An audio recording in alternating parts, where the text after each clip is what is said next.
أرتقي حاليا قمة أعلى برج في عموم العراق وإقليم كردستان، فقبل 2018 لم يكن موجودا بالأصل في هذا المكان، لأرى انعكاس الإعمار والاستثمار وكيف تبنى الأوطان.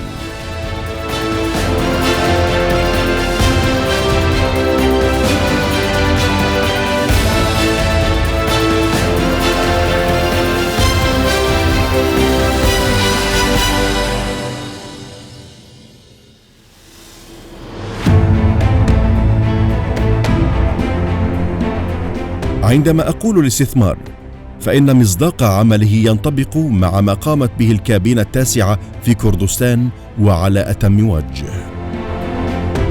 إذ جرى العمل عليه ضمن 11 قطاعا نذكر أبرزها: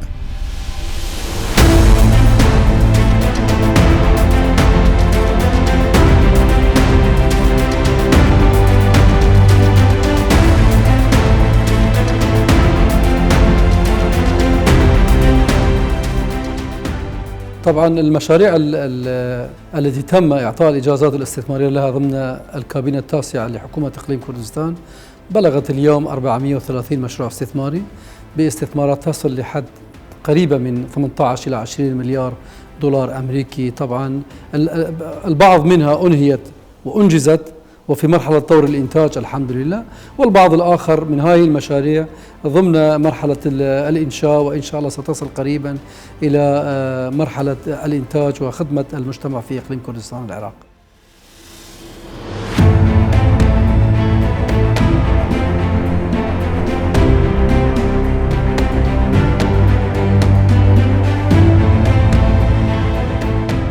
ستكون بدايتي من المجمعات السكنية التي تميز بها الإقليم، لا سيما أربيل على وجه الخصوص.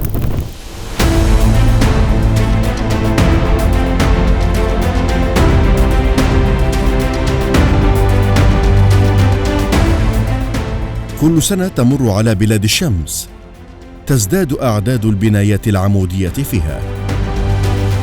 خلال البحث والتقصي وجدت أن 41 مجمعا سكنيا أنشئ عهد الكابينة التاسعة في قطاع الاستثمار فقط بمبلغ قد يصل إلى 4 مليارات دولار. هكذا تطور الإقليم.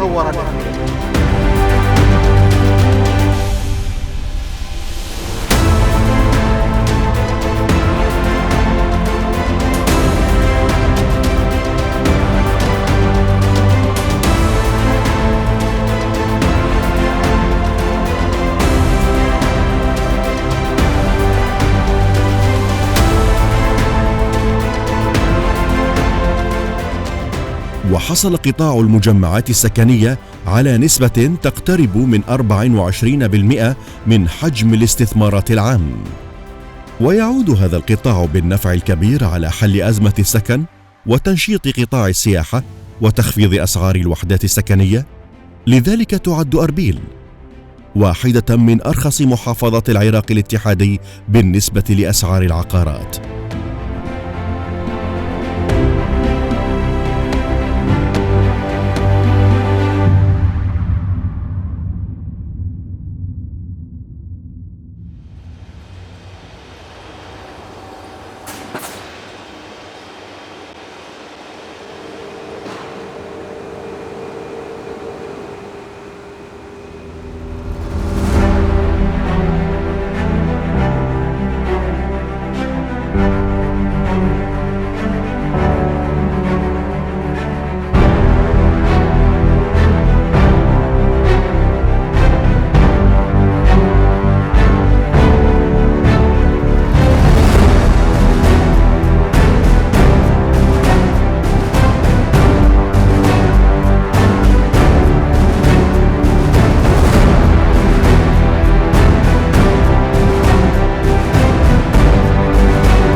أزور الآن معمل حديد فان ستيل الاستثماري الذي ترتبط مخرجاته بالبناء والإعمار.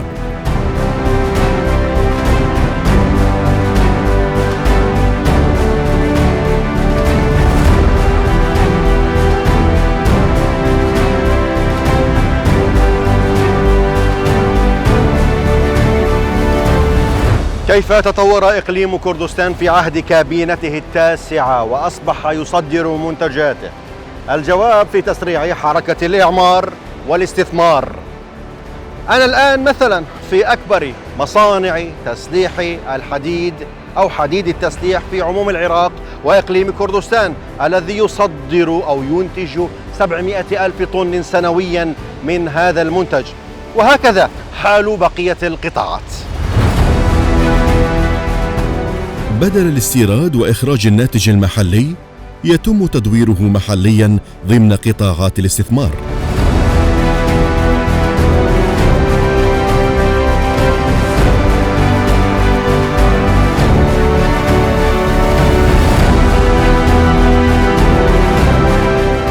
كما تدور الخردوات وتصهر.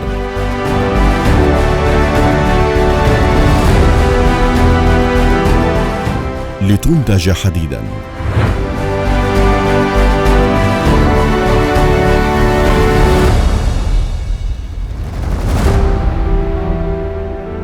وأنشئ ضمن قطاع الصناعات 116 مصنعا بنسبة تصل لأكثر من 17% من حجم رأس المال الاستثماري العام.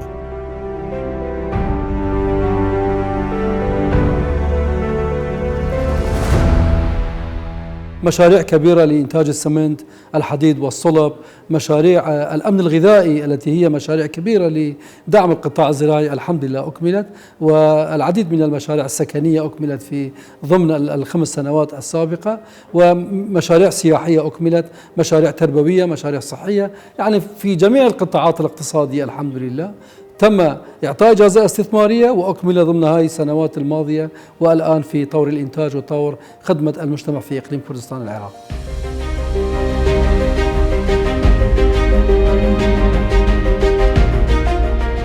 يتطابق ملف الاستثمار مع سياسة الكابينة التاسعة المهتمة بتوفير فرص العمل وإشراك القطاع الخاص وحل مشاكل التوظيف والقضاء عليها.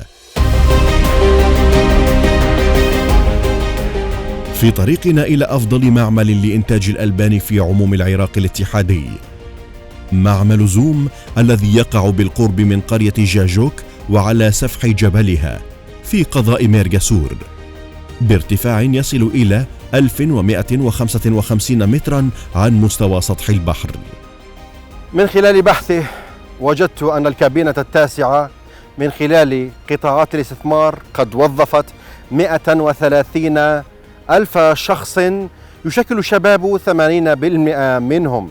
وما معمل ألبان زوم الذي يجمع الحليب من 2700 مشترك إلا شاهدا على عدم إهدار الدخل المحلي إلى الخارج واستقطاب العمالة المحلية.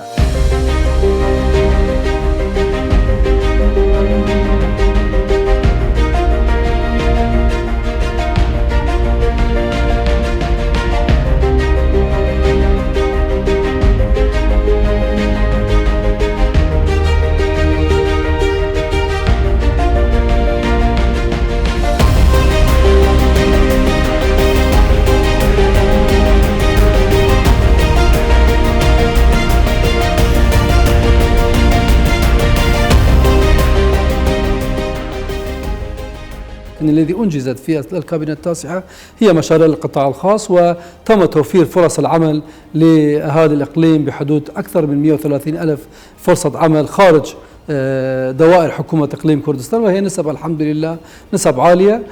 بقرار من رئيس الوزراء كاك مسرور قررت الحكومة أنه في أي مشروع استثماري تابع للقطاع الخاص يجب أن يكون أيدي العاملة أكثر من 75%.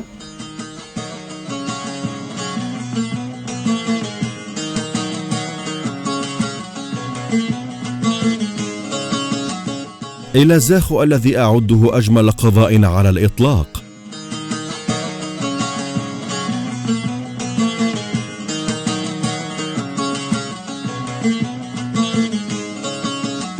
سأسلط الضوء على قطاع السياحة الذي يعد قلب كردستان النابض.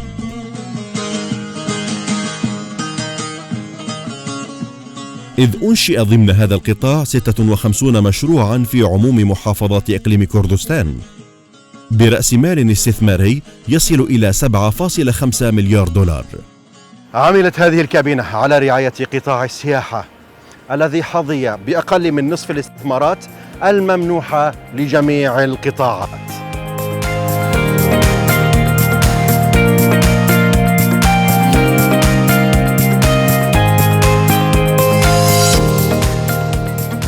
ويزور إقليم كردستان أكثر من 8 ملايين سائح سنوياً، وتخطط الحكومة إلى رفع العدد إلى 20 مليون سائح مطلع العام 2030 من خلال الاهتمام بهذا القطاع.